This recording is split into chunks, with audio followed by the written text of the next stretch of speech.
जब भी भूतिया स्थान यानी भारत के हॉन्टेड प्लेस की बात होती है तो सबसे पहले एक नाम का जिक्र जरूर होता है और वो है भानगढ़।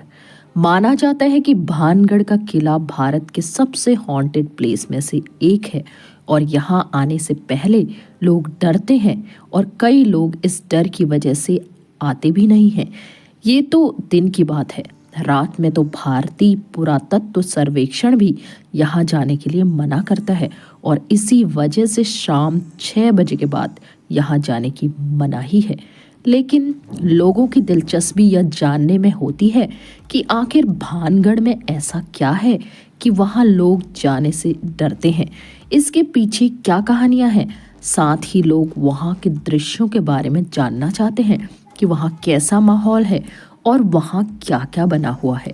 तो आज हम आपको बताते हैं कि भानगढ़ में क्या खास है, इससे जुड़ी बातें जिसके बारे में लोग जानना चाहते हैं। एक श्राप की वजह से ये हाल है। भानगढ़ राजस्थान के अलवर जिले में है। देखने में यह भी राजस्थान के दूसरे किलों की तरह है और काफ़ी खूबसूरत है, लेकिन अब इसकी वो खूबसूरती नहीं है। यह पूरी तरह से खंडहर हो चुका है। इस किले को 1583 में आमेर के राजा भगवंत दास ने बनवाया था और इस किले का भी जयपुर में आमेर के किले से संबंध है। कहा जाता है कि पहले यह भी अन्य किलों की तरह काफ़ी खूबसूरत था, लेकिन बाद में एक श्राप की वजह से इसका ये हाल हो गया। यह श्राप की कहानी है जिसकी वजह से लोग यहाँ जाने से डरते हैं। यह श्राप की ही कहानी है जिसकी वजह से लोग यहाँ जाने से डरते हैं। तो आपको बताते हैं कि भानगढ़ को लेकर क्या कहानी है। वैसे तो भानगढ़ को लेकर कई तरह की कहानियां प्रचलित हैं, लेकिन सबसे ज़्यादा चर्चा रानी रत्नावती और श्राप वाली कहानी की होती है। कहा जाता है कि यहाँ की एक राजकुमारी थी जिसका नाम था रत्नावती। रत्नावती अपनी खूबसूरती की वजह से काफ़ी मशहूर थी और उनकी सुंदरता की बातें काफ़ी प्रचलित थी। हर कोई उनसे शादी करना चाहता था और एक किले में रहने वाला तांत्रिक भी उन चाहने वालों में से एक था। इत्र से वशीकरण करने की सोची, लेकिन तांत्रिक ने रत्नावली को अपने तंत्र से वश में करने के बारे में सोचा। कहा जाता है कि रत्नावती एक बार इत्र खरीद रही थी और कई लोग कहते हैं कि रत्नावती की दासियां उनके लिए इत्र खरीद रही थी।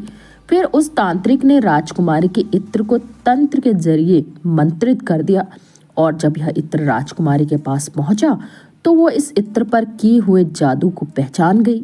फिर रानी ने इस इत्र को लगाने की बजाय फेंक दिया और फिर इत्र जिस पत्थर पर फेंका गया उसी पत्थर से तांत्रिक घायल हो गया। लोगों का कहना है कि मरते मरते उस तांत्रिक ने यह श्राप दे दिया कि अब इस भानगढ़ का विनाश हो जाएगा। वहीं कुछ लोग कहते हैं कि राजकुमारी ने गुस्से में आकर ये श्राप दिया था। फिर कुछ दिनों के बाद काफ़ी अजीबोगरीब तरीके से भानगढ़ का विनाश हो गया। श्राप में कहा गया था कि यहाँ के लोग मर जाएंगे और वापस उनका जन्म नहीं होगा और उनकी आत्माएं यहाँ भटकती रहेंगी। उसके बाद ही यहाँ उनकी आत्माएं भटक रही हैं। इस वजह से जो भी यहाँ रात में रुकता है वो परेशान ही रहता है। अब कहते हैं कि यहाँ औरतों के चीखने और रोने की आवाज़ आती है। अब ये कहानी कितनी सच है ये कह पाना मुश्किल है, लेकिन स्थानीय लोग अक्सर कहते हैं कि किले के पास से औरतों की चीखने और रोने की आवाज़ सुनाई देती है। कोई बताता है कि यहाँ जाने पर कोई उन्हें मारने की कोशिश करता है और इसे लेकर कई तरह की कहानियाँ हैं। इसी वजह से भानगढ़ किले में शाम को जाने से मनाही है। अभी भी लोग क्यों नहीं जाते। यहाँ जाने पर लोग बताते हैं कि जब भी यहाँ कोई रात में रुकता है तो मर जाता है या फिर 1-2 दिन बाद उसकी अकाल मृत्यु हो जाती है। जैसे कई लोग एक्सीडेंट में मर जाते हैं। इसलिए इन प्रचलित कहानियों की वजह से लोग यहाँ रात में नहीं रुकना चाहते और सूरज अस्त होने से पहले ही चले आते हैं। भानगढ़ से जुड़ी कुछ खास बातें।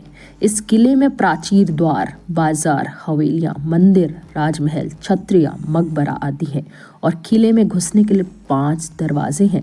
साथ ही कई मंदिर हैं जिनमें गोपीनाथ, सोमेश्वर, मंगला देवी एवं केशव राय मंदिर है जो नागर शैली में बने हुए हैं। इसके अलावा पूरी बस्ती एक के बाद एक 3 प्राचीरों से सुरक्षित की गई है। बाहरी प्राचीर में प्रवेश हेतु 5 द्वार बने हुए हैं जो कि उत्तर से दक्षिण की ओर क्रमशः अजमेरी, लाहौरी, हनुमान, फूलबारी एवं दिल्ली द्वार के नाम से जाने जाते हैं। मगर अब वहां बने मकानों का छत नहीं है और सिर्फ दीवारें बची हैं।